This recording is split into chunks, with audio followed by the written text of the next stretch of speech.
Hello everyone, welcome to wing से कुरान। I am Shahid Khan और विंग से कुरान में आपका स्वागत है। डियर स्टूडेंट्स, जैसा कि आप जानते हैं, हम सब इंस्पेक्टर फाइनेंस की जो एमसीक्यू सीरीज़ है उसको रिज्यूम कर चुके हैं। जो एग्ज़ाम होने वाला है सब इंस्पेक्टर फाइनेंस का, उसके लिए जो एमसीक्यू सीरीज़ हम चला रहे थे वो फिर से हम शुरू कर चुके हैं। एंड जो भी रिमेनिंग टॉपिक्स हैं उनको हम जल्दी कवर करने की कोशिश करेंगे। And as you people know के ये जीके सेक्शन जो है finance account sub inspector finance का, उसको हम कवर करने की कोशिश कर रहे हैं, जो कि 20 मार्क्स का है। तो इसी को कंटिन्यू करते हुए एक और वीडियो मैं आपके लिए लेके आया हूँ, जिसमें हम कुछ और इंपॉर्टेंट एमसीक्यूज को देखेंगे। लेकिन उससे पहले एक इंपॉर्टेंट जानकारी आपके लिए कि 30% ऑफ है फाइनेंस सब इंस्पेक्टर की टेस्ट सीरीज पे विंग से कुरान ऐप पे। अब ऐप को डाउनलोड करें एंड जल्दी से खुद को रजिस्टर करें एंड उसके बाद अपने टेस्ट को वेल कर पाएंगे। एंड इसके साथ साथ 30% जेके पुलिस सब इंस्पेक्टर की टेस्ट सीरीज पे भी ऑफ है, जिसमें आपको 5 फुल लेंथ टेस्ट जो हैं वो देने को मिलेंगे। एंड उसके साथ आपको सेक्शनल टेस्ट भी यहाँ पे अवेलेबल मिलेंगे।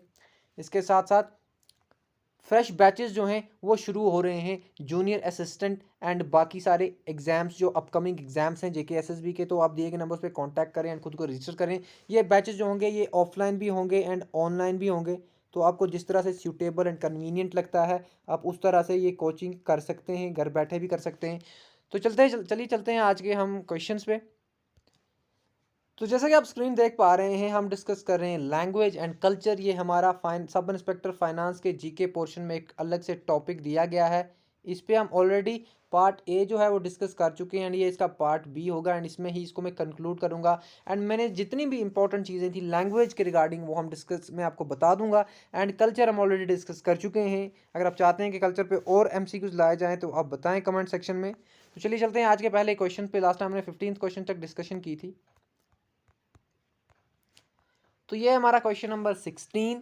Recently there was agitation for inclusion of Tulu language in 8th schedule. Tulu language को 8th शेड्यूल में डालने के लिए एजिटेशन हो रही थी एंड हमें बताना है कि it is spoken in dash. तो ये कहाँ पे बोली जाती है तुलु लैंग्वेज सबसे ज़्यादा? तो मैं आपको बता दूं, यहाँ पे आप केरला एंड कर्नाटका जो ऑप्शन देख पा रहे हैं, दोनों ऑप्शन करेक्ट हैं। तो ऑप्शन नंबर डी करेक्ट होगा, बोथ ए एंड बी। अब मैं आपको यहाँ पे थोड़ा सा स्पेसिफिक होकर बता दूं कि अगर क्वेश्चन में इस तरह से आए कि coastal areas of Karnataka and Kerala, तो आप वही टिक करेंगे, क्योंकि ये तुलु लैंग्वेज जो है ये कोस्टल डिस्ट्रिक्ट्स जो हैं केरला एंड कर्नाटका की, वहाँ पे बोली जाती है। ओके, तो स्पेसिफिकली इस तरह से इसका आंसर दिया जा सकता है। ओके, आप ये याद रखेंगे। चलते हैं हम अपनी नेक्स्ट क्वेश्चन पे। बाद में मैं आपको बता दूं कि तुलु लैंग्वेज जो है ये एक द्रविडियन लैंग्वेज है। ओके, तुलु लैंग्वेज एक द्रविडियन लैंग्वेज है, ये आप याद रखेंगे। ओके, चलते हैं हम अपने नेक्स्ट क्वेश्चन पे। यहाँ पे मैं आपको एक इंपॉर्टेंट बात बता देता हूँ कि एक व्यक्ति थे जिनका नाम था रॉबर्ट कैल्डवेल। थोड़ा सा आप ध्यान से सुने। इन्होंने तुलु लैंग्वेज को कहा कि it is the highly developed language of Dravidian family. Tulu language को उन्होंने कहा कि it is the highly developed Dravidian language. तो आप इस तरह से भी याद रखेंगे इनको। इन्होंने एक किताब भी लिखी है, ग्रामर ऑफ द्रविडियन और south Indian family of languages. वो हमें यहाँ पे इतना नहीं देखना है, तो आप ये इसका करेक्ट ऑप्शन है, आप ये ध्यान में रखेंगे। चलते हैं अपने नेक्स्ट क्वेश्चन पे। Dash language is in the 8th schedule and is spoken in the northern most part of India. कोई ऐसी लैंग्वेज है जो 8th शेड्यूल में है। आपको पता है कि 8th शेड्यूल में कितनी लैंग्वेजेस हैं? 22 लैंग्वेजेस हैं। ठीक है, 22 लैंग्वेजेस जो हैं वो 8th शेड्यूल में हैं। एंड हमें आंसर करना है कि भाई कौन सी लैंग्वेज यहाँ पे दी हुई है जो northern most part of India में बोली जाती है। Northern most part, okay, northern most part of India. तो यहाँ पे northern most part of India कौन सा है? जे है हमारे पास, एंड जे में ही कश्मीरी लैंग्वेज है, तो यही इसका आंसर है। क्योंकि सबसे ज़्यादा कश्मीरी लैंग्वेज ही इंडिया के नॉर्दर्न मोस्ट पार्ट जो है कश्मीर वैली। यहाँ पे ऑप्शंस के अकॉर्डिंग आप आंसर करेंगे। ओके, अगर डोगरी यहाँ पे होता, कश्मीरी नहीं होता, तो डोगरी भी आप रख सकते थे, क्योंकि वो भी जे में बहुत ज़्यादा बोली जाती है, जम्मू डिवीजन में। ओके, तो इस तरह से आप ऑप्शंस के अकॉर्डिंगली आंसर करेंगे। यहाँ पे कश्मीरी इसका सुटेबल आंसर है, तो आप ये याद रखेंगे। बाय द वे, पंजाबी, गुजराती और मराठी ये भी लैंग्वेजेस हैं, किसमें? 8th शेड्यूल में, आप ये याद रखेंगे। ओके, चलते हैं हम अपने नेक्स्ट क्वेश्चन पे। एंड लास्ट लैंग्वेज कौन सी थी जो 8th शेड्यूल में, लास्ट 3 लैंग्वेजेस थी जो 8th शेड्यूल में आई, उनमें से कौन कौन सी? बोडो थी हमारे पास, मैं आपको बता चुका हूँ। एंड उसके साथ हमारे पास मैथिली थी। एंड उसके साथ साथ एक और थी, कौन सी लैंग्वेज? डोगरी एंड संथली। तो ये भी आप याद रखेंगे। चलते हैं हम अपने नेक्स्ट क्वेश्चन पे। Who is known as the father of Tamil language? अब तमिल लैंग्वेज जो है, इसका फादर किसको कहा जाता है, हमें ये बताना है। तो मैं आपको बता दूं यहाँ पे सबसे पहले कि तमिल जो है, तमिल लैंग्वेज का फादर कहा जाता है अगस्त्य ऋषि। यहाँ पे ऑप्शन नंबर बी जो आप देख पा रहे हैं, Agastya Rishi is called as the, is known as the father of Tamil language. Okay, आप ये याद रखेंगे। एंड इसके साथ साथ मैं आपको ये भी बता दूं कि ये एंशंट इंडियन टाइम्स के मैं आपको बता दूं यहाँ पे कि इन्होंने, अगस्त्य ऋषि ने एक तमिल ग्रामर पे बुक लिखी है जिसका नाम है अगस्त्यम।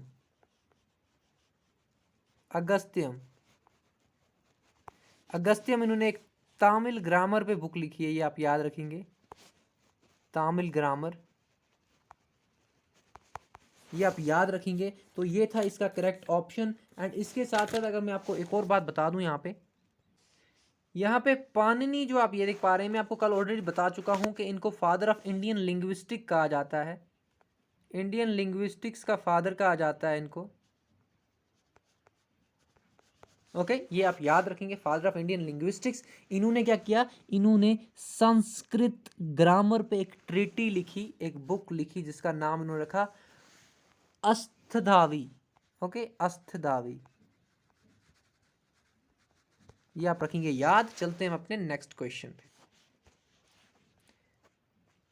Kharosthi script was brought to north west of India by dash. तो अब एक और डिफरेंट सा क्वेश्चन हमारे पास आ गया, लेकिन इंपॉर्टेंट क्वेश्चन है। तो Kharosthi script north west of India में किन के द्वारा लाई गई? मैं आपको बता दूं, इसका करेक्ट ऑप्शन है पर्शियंस। ओके, पर्शियंस के द्वारा खरोष्टी स्क्रिप्ट जो है ये इंडिया में इंट्रोड्यूस की गई। ओके, मैं आपको बता दूं कि अशोका जो थे ना, मौर्यन एम्पायर के बहुत ही इंपॉर्टेंट एंड फेमस रूलर थे, इनके कुछ पिलर्स भी हैं, उन पे कुछ इंस्क्रिप्शंस भी हैं। तो वो उनमें से कुछ इंस्क्रिप्शंस यही खरोष्टी स्क्रिप्ट की हैं, में लिखी गई हैं। ओके, ये भी आप याद रखेंगे। एंड इसके साथ साथ मैं आपको बता दूं, खरोष्टी स्क्रिप्ट जो है ना, असल में ये डिराइव की गई है अरामिक स्क्रिप्ट। ये कैसे लिखी जाती थी? ये इस तरह से लिखी जाती थी कि फ्रॉम राइट टू लेफ्ट, यानी कि इस तरह से। ओके, तो ये भी आप याद रखेंगे। चलते हैं हम अपने नेक्स्ट क्वेश्चन पे। इसका correct option option number A था। English language in India has been given the status of dash. तो इंग्लिश लैंग्वेज जो है इंडिया में, उसको क्या स्टेटस दिया गया है? क्या वो कंपलसरी लैंग्वेज है? बिल्कुल नहीं। क्या वो लोकल लैंग्वेज है? बिल्कुल नहीं, वो तो यहाँ की थी ही नहीं, वो तो ब्रिटिशर्स यहाँ पे आ गए, उनकी वजह से ज़्यादा फैल गई। ओके, एंड इसके साथ साथ क्या वो सब्सिडरी लैंग्वेज थी? बिल्कुल, subsidiary official language, official language नहीं है वो, सब्सिडरी ऑफिशियल लैंग्वेज, यानी कि option number C. Okay, English को सब्सिडरी लैंग्वेज का स्टेटस दिया गया है इंडिया में, ये आप याद रखेंगे। ओके, चलते हैं हम अपने नेक्स्ट क्वेश्चन पे। Sanskrit is an dash language. तो संस्कृत क्या है? संस्कृत एक इंपॉर्टेंट लैंग्वेज है, आपको पता है। तो यहाँ पे हमें बताना है कि इनमें से क्या ये ओल्ड इंडो आर्यन लैंग्वेज है? बिल्कुल है। क्या ये, इसको mother of many Indian languages कहा जाता है? बिल्कुल कहा जाता है। ये मोस्ट एंशंट लैंग्वेज है, बिल्कुल बहुत पुरानी लैंग्वेज है। ये 8th शेड्यूल में भी है। तो ऑल ऑफ द अबव हमारे पास करेक्ट ऑप्शन हो गया। देखो, संस्कृत रिगार्डिंग आपको 4 जानकारियाँ यहाँ पे मैं दे चुका हूँ। चलते हैं हम अपने नेक्स्ट क्वेश्चन पे।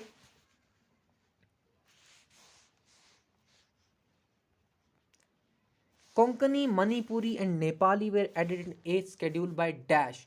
तो अब हमारे पास कोंकणी, मणिपुरी एंड नेपाली जो हैं, ये भी क्या हैं? ये भी 8th शेड्यूल में लैंग्वेजेस हैं। जिस तरह से बाकी 22 लैंग्वेजेस हैं ना, इसी तरह ये उन 22 में ये 3 लैंग्वेजेस भी हैं। एंड किस अमेंडमेंट एक्ट के थ्रू इन लैंग्वेजेस को इंक्लूड किया गया 8th schedule of Indian constitution में? तो मैं आपको बता दूं, इसका करेक्ट ऑप्शन हमारे पास है option number D, 71st amendment act के द्वारा के थ्रू कोंकणी, नेपाली एंड मणिपुरी को ऐड किया गया, एंड ये कब हुआ?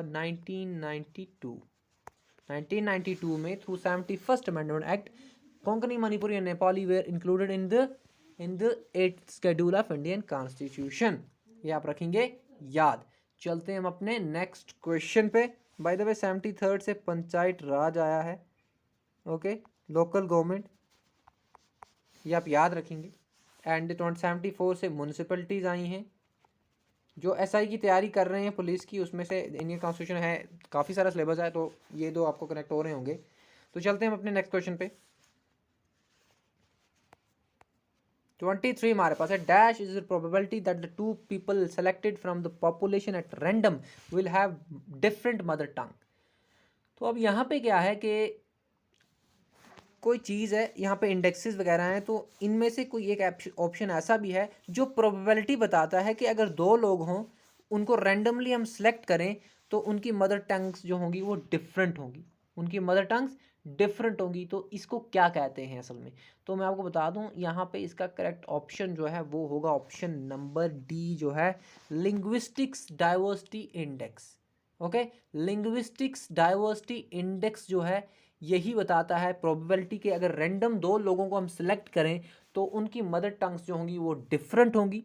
ओके, ये आप याद रखेंगे। तो इसको आप LDI के नाम से याद रख सकते हैं। ओके, LDI का फुल फॉर्म अगर पूछ लिया जाए, वैसे बहुत कम प्रोबेबिलिटी है किस तरह से पूछा जाए, लेकिन फिर भी मैं आपको बता दूं कि ये लैंग्वेजेस से रिलेटेड है ये चीज़, तो इसलिए बताना ज़रूरी है, लिंग्विस्टिक डाइवर्सिटी इंडेक्स। तो चलते हैं अपने नेक्स्ट क्वेश्चन पे। हम क्वेश्चन नंबर 24 हमारे पास है, lingua franca is a language use to make communication possible between two people who are not sharing a native. Sorry, यहाँ पे वर्ड लैंग्वेज जो था वो मिसिंग था, तो अब ये ठीक हो गया। Lingua franca is a language use to make communication between two people possible who are not sharing native language. तो अगर दो लोग हैं, there is person A and there is person B, person A is speaking Kashmiri and person B is speaking Dogri. अब ना ये इसको कश्मीरी में कुछ बोल सकता है और ना ये इसको कुछ डोगरी में बोल सकता है, तो they need a common language. उस कॉमन लैंग्वेज को कहते हैं लिंगुआ फ्रांका। ओके, इनको कम्युनिकेट करने के लिए कॉमन लैंग्वेज ज़रूरत होगी। जिस तरह से एग्जांपल हम लेते हैं उर्दू की, एक डोगरी है एक कश्मीरी है, तो वो हिंदी या फिर मिक्स्ड उर्दू में एक दूसरे से बात कर सकते हैं, बिकॉज वो दोनों को आती है। हालांकि हिंदी और उर्दू नेटिव लैंग्वेजेस नहीं है, इनकी जो नेटिव लैंग्वेजेस हैं वो इसकी डोगरी है एंड इसकी कश्मीरी है। तो वो जो कॉमन लैंग्वेज होगी उसी को लिंगुआ फ्रैंका कहते हैं। यहाँ पे उसको एक और नाम से जाना जाता है, वो है ब्रिज लैंग्वेज। ओके, बिकॉज ये कश्मीरी और डोगरी के बीच में एक ब्रिज का काम करती है, जो कि हिंदी है हमारी। ओके, ये आप याद रखेंगे। अगर आप डोगरी हैं तो आप किसी कश्मीरी से डोगरी में बात नहीं करेंगे, आप उससे बिल्कुल हिंदी में ही बात करेंगे। अगर कोई कश्मीरी है तो वो डोगरी से कश्मीरी में बात नहीं करेगा, हिंदी में बात करेगा। So that is a bridge language. Okay, that's known as lingua franca. तो ये आप याद रखेंगे। चलते हैं अपने नेक्स्ट क्वेश्चन पे। साहित्य Akademi awards is given in dash language. तो कितनी लैंग्वेजेस में साहित्य अकेडमी अवार्ड्स जो हैं ये दिए जाते हैं? तो मैं आपको बता दूं, करेक्ट ऑप्शन है option number D. Okay, option number D जो है ये हमारे पास करेक्ट ऑप्शन है। साहित्य अकेडमी अवार्ड जो हैं ये दिए जाते हैं 24 लैंग्वेजेस में, ये आप रखेंगे याद। एंड आपका सब इंस्पेक्टर फाइनेंस में अवार्ड्स में ऑलरेडी आपको पढ़ा चुका हूँ, ये मैंने वहाँ भी आपको बताया था। ओके, तो यहाँ पे फिर से आपको बता देता हूँ, साहित्य अकेडमी अवार्ड जो हैं ये लिटरेचर में दिए जाते हैं, ये आप याद रखेंगे, बहुत इंपॉर्टेंट अवार्ड है। इनफैक्ट ये सेकंड हाईएस्ट लिटरेरी अवार्ड है, second highest literary award, second highest literary award in India. Okay, 1 lakh रुपए दिए जाते हैं, तो बहुत ज़्यादा होते हैं 1 लाख रुपए। ओके, तो ये आप याद रखेंगे। एंड इसके साथ मैं आपको बता दूं 24 लैंग्वेजेस ऑलरेडी मैं आपको बता चुका हूँ, ये 1954 में स्टैब्लिश किए गए थे ये अवार्ड्स। ओके, तो चलते हैं हम अपने नेक्स्ट क्वेश्चन पे। Name the language which is not included in 8th schedule but still recognized by Sahitya Akademi. तो अब मैं आपको ऑलरेडी बोल चुका हूँ कि साहित्य अकेडमी अवार्ड्स जो हैं ये कितनी लैंग्वेजेस में दिए जाते हैं, 24 लैंग्वेजेस। ठीक है, इतनी बात क्लियर है। तो यहाँ पे 22 लैंग्वेजेस ही हैं किसमें, 8th शेड्यूल में। एंड इन 22 लैंग्वेजेस में दिए जाते हैं साहित्य अकेडमी अवार्ड। लेकिन दो और लैंग्वेजेस भी तो हैं, क्योंकि अवार्ड्स तो 24 लैंग्वेजेस में दिए जाते हैं। तो वो कौन सी दो लैंग्वेजेस हैं, तो मैं आपको बता दूं कि इंग्लिश एंड राजस्थानी में भी साहित्य अकादमी अवार्ड्स दिए जाते हैं। हालांकि ये 8th शेड्यूल ऑफ कॉन्स्टिट्यूशन में नहीं है, तो इसलिए करेक्ट ऑप्शन क्या होगा, करेक्ट ऑप्शन होगा both A and B, option number D. Okay, Sahitya Akademi awards are given in 24 languages and out of those 24 languages 22 are in the 8th schedule and 2 are out of the 8th schedule, जो English and Rajasthani हैं। रखेंगे आप ये याद। चलते हैं अपने next question. Who was honoured with Sahitya Akademi award 2021 from J&K for his her work तवाजुन। तो J&K से साहित्य अकेडमी अवार्ड 2021 मिला है किसी को, उसके काम तवाजुन के लिए। ओके, तवाजुन कोई वर्क है, कोई लिटरेरी वर्क है, जिसके लिए साहित्य अकेडमी अवार्ड मिला है किसी J&K के व्यक्ति को, तो उसका हमें नाम बताना है। तो मैं आपको बता दूं यहाँ पे करेक्ट ऑप्शन है ऑप्शन नंबर बी, वली मोहम्मद असीर। ओके, वली मोहम्मद असीर किश्तवाड़ी, इनको पूरा नाम मैं बताऊं तो किश्तवाड़ी। ओके, वली मोहम्मद असीर किश्तवाड़ी, इनको मिला है तवाजुन के लिए साहित्य अकेडमी अवार्ड 2021। ओके, 2021 ये आप रखेंगे याद। एंड इसके साथ मैं आपको ये भी बता दूं कि दो और हैं J&K से ही जिनको मिला है साहित्य अकेडमी अवार्ड, तो उनमें से एक हैं राज राही, तो इनको डोगरी के लिए मिला है। ओके, इनको डोगरी के लिए मिला है। शॉर्ट स्टोरी जिसके नाम है नम्मे टनल,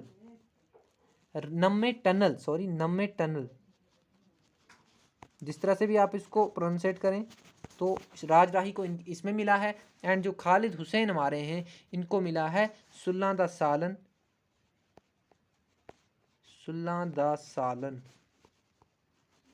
ओके, इनको इसमें मिला है इस काम के लिए, ये एक शॉर्ट स्टोरी है। ओके, तो ये चीज़ें आप याद रखेंगे। एंड ये पंजाबी में है, ये सुल्ला दा सालन जो है। तो इस तरह से ये 3 J&K के व्यक्ति हैं जिनको 2021 साहित्य अकेडमी अवार्ड्स जो हैं वो दिए गए। एंड मैं आपको बता दूं साहित्य अकेडमी अवार्ड्स ये कब दिए गए थे, अराउंड 30 दिसंबर 2021 को दिए गए थे।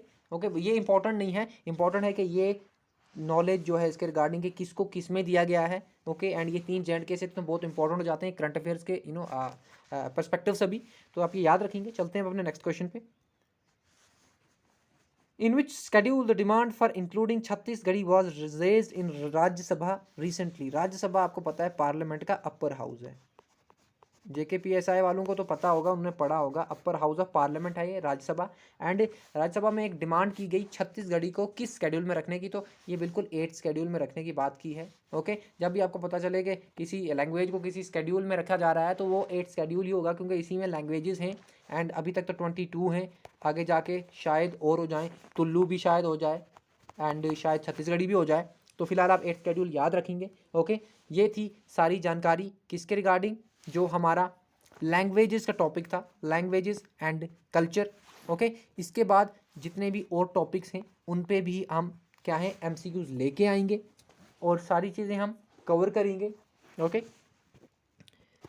एंड यहाँ पे मैं आपको जाते जाते एक और बात बता देना चाहता हूँ कि NCDC पे हमने 2 वीडियो किए थे, लेकिन प्रॉब्लम ये हुई कि उसका सेकंड पार्ट पहले अपलोड हो गया किसी टेक्निकल ग्लिच की वजह से, एंड पहला पार्ट जो है वो अपलोड नहीं हुआ था। तो अब पहला पार्ट हमने फिर से अपलोड कर दिया है, तो आपको दूसरा पार्ट जो है पहले मिलेगा एंड पहला पार्ट जो है बाद में मिलेगा। तो इसमें थोड़ा कंफ्यूज नहीं होना, वो NCDC के ही 2 टॉपिक्स हैं, नंबर क्वेश्चन नंबर से आपको पता चल जाएगा।